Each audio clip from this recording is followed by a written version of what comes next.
Malamang wala tayong opisyal na balita sa Godzilla x Kong Supernova hanggang dulo ng taon, pero tuloy-tuloy naman ang update sa Godzilla Minus Zero. Baka makuha pa natin ang unang trailer ng pelikula ngayong Setyembre. Iyan ay sa susunod na buwan mga pare, dahil lumabas nung nakaraang linggo na ang Minus Zero ay may pre-release sa Setyembre 26 sa ika-64 na New York Film Festival na yung taon. Malinaw na may papel ang New York sa pelikula, kaya makatuwiran lang na unahin ang lungsod na yon bilang unang lugar na ipapakita ang Minus Zero sa Amerika. At malaking pasasalamat kay Goji Center sa pagpapahiram ng ilan sa kanyang mga video para magamit ko bilang B-roll para sa video na ito. Siguraduhin panoorin ninyo ang mga video na yon pagtapos na kayo rito. Iiwan ko ang mga link sa ibaba. At gusto ko ring linawin na hindi ko alam kung lalabas na ang unang tunay na trailer ng Minus Zero sa panahong yon o hindi pa. Kung ipapalabas na ng toho-toho ang pelikula sa publiko, tingin ko makatuwiran din na bigyan nila ng patikim ang ibang bahagi ng mundo. Anuman ang mangyari sa trailer, may ilang malinaw tayong update tungkol sa pelikula bago ito ipalabas, kaya maghanda at mag-excite na kayo. Ang Godzilla Minus Zero, ang pinakamalaking Godzilla na pelikula sa lahat ng panahon. Bago ko sabihin kung paano, pindutin muna ang subscribe at sabihin sa comments kung gaano kayo ka-excited sa Minus Zero at Supernova. Sige, kaya dahil sa anunsyo na ipapalabas ang Minus Zero sa New York Film Festival na marami akong opinyon tungkol dito. Hindi lahat ng opinion ko maganda at tatalakayin ko yan mamaya. Dahil sa kumpirmasyong yan, alam na natin na ito ang magiging pangalawang pinakamahabang Godzilla na pelikula. Abot ito ng 135 minuto siguro kasama na ang credits. Ibig sabihin ang mismong pelikula ay malamang nalampas lang ng 2 oras, dagdag bawas ng ilang minuto. Official, mas maikli ito ng halos 4 na minuto kumpara sa Godzilla 1998. Alam kong marami ang may opinyon tungkol dyan, pero sa huli, ito ang magiging pinakamahabang Godzilla na ginawa ng Toho at ang pinakamahabang Goji na pelikula na ginamitan ng klasikong kaiju formula. Para sa akin, pabor ko sa mas mahabang runtime na ito. Mas lalo pa nga akong na-excite para sa pelikula. Pakiramdam ko, ang tamang haba para sa isang magandang action blockbuster ay mga 2 oras at 20 minuto. O kaya, 2 oras at kalahati, alam mo na. Maaring maging sobrang haba ang anumang lumampas doon para sa iba, maliban kung sobrang ganda ng pelikula. At para sa akin, pakiramdam ko na ang mga pelikulang mas mababa sa 2 oras ay nagsasakripisyo ng maraming kwento na nagpapalalim sa maliliit na emosyon na galing sa mga eksenang puno ng aksyon, maliban na lang kung sobrang simple ng kwento. Aminin ko sa'yo, yung huling 2 Monsterverse na pelikula ay halos 2 oras lang at sa tingin ko, pareho sana silang mas gumanda kung ginagdagan pa ng mga 15 hanggang 20 minuto ng suspense at mga world building na eksena.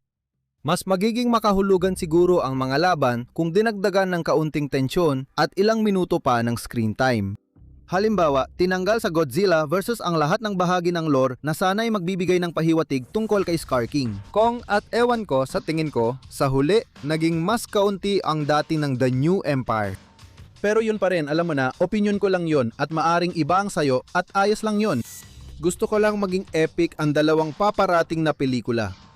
Based sa naririnig ko, mukhang ganon din iniisip ng Toho. Ang Minus Zero ay siguradong epic, lalo na para sa mga Godzilla fan tulad ko o ikaw. Pero tsak na magiging epic din ito ng sinumang mahilig sa magagandang pelikula. Dahil ang Godzilla Minus Zero ay mapapalabas sa pinakamaraming bansa at teritoryo kumpara sa ibang Godzilla na pelikula dati.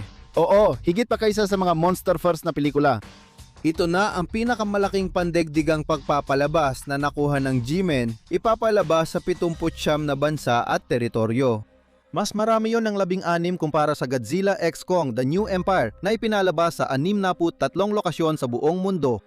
Ayon sa aking nalaman, paisa-isa ilalabas sa halos buong Nobyembre.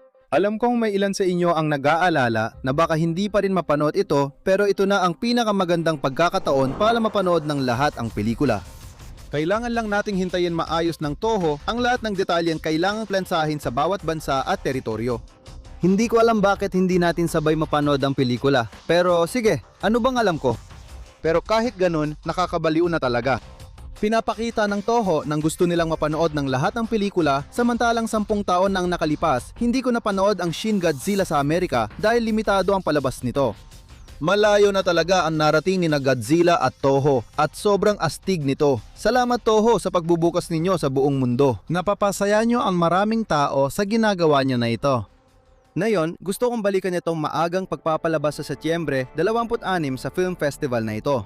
Bago ako magsalita, ano ang nararamdaman nyo tungkol dito? Gusto ko talagang malaman ang opinyon nyo mga taga Dangerville. Sa unang tingin, parang astig ito, di ba? Magkakaroon ng pwesto si Godzilla sa isang malaking film festival at astig yun, pero may mabuti at di magagandang panig sa tingin ko. Hindi ko alam kung alin ang gusto nyo marinig muna, magagandang opinyon o masasama. Unahin na lang natin ang hindi maganda, pwede ba?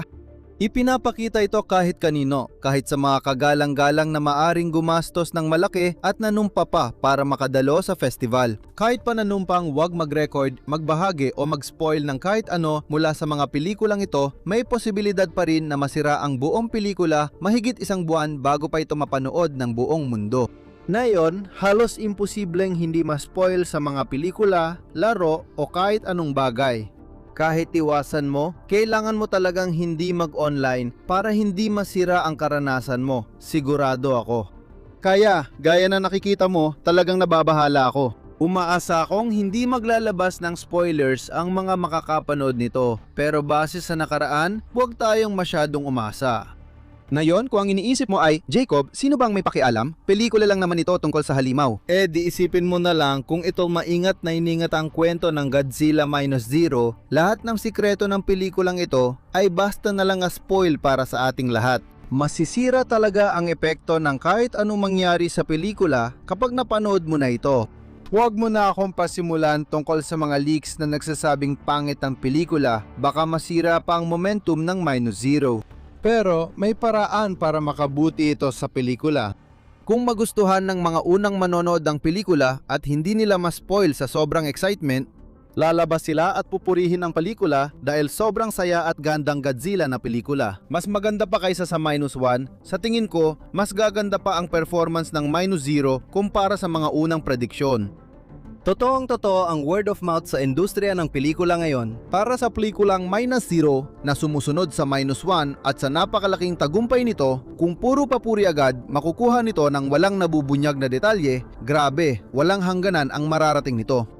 Kaya gaya ng sinabi ko, may mga pros at cons dito pero napakataas ng risk. Kaya iniisip ko na sobrang positibo ng Toho sa Minus Zero at naniniwala silang may malaking tsansa itong sumikat sa buong mundo. Hindi hihigit ang panganib ng ilang leak sa posibleng positibong publisidad na maaring idulot ng maagang pagpapalabas ng pelikulang ito. Kahit medyo nababahala pa rin ako sa ideya na baka ma-spoil para sa akin ang pelikulang sobrang inaabangan ko, sino pa ang kapareho ko ng nararamdaman? Kaya ngayong Setyembre 26, tandaan ninyo na maaring may mga spoiler para sa Godzilla Minus Zero, kaya mag-ingat kayo.